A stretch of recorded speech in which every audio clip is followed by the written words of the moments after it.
In the beginning there was Te Kore, the time of nothingness, the void, formless, pure energy.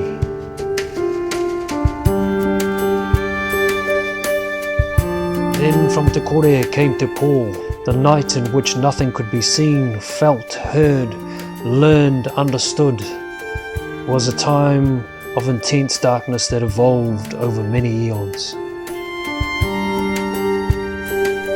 Within Te Pō, the Sky Father Ranginui and Mother Earth Papatūānuku were joined together in a loving embrace, and their children were born between them.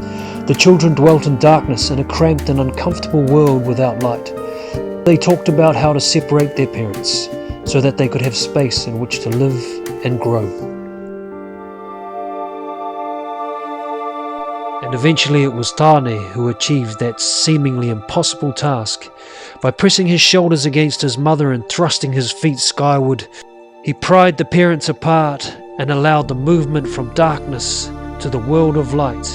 Te ao marama, tihei mauriora. In time, the children of Ranginui and Papatūānuku became the atua, or divine presence, of various domains of the natural world. Tāne became atua of the forest, Tangaroa and Henemoana of the sea and all within it, Ruamoko, the unborn child of earthquakes, and Tāwhiri, who was upset about the separation of his parents, went with his father and has now the domain of the winds and weather. Tāne tested his procreating powers, and from him descend trees, plants, insects, and birds. Tāne went to Kurawaka, and there he fashioned Hine Ahuone. He took Hine Ahuone as his wife, from whom we all descend. Through our whakapapa genealogy, we are related to all living and non-living things.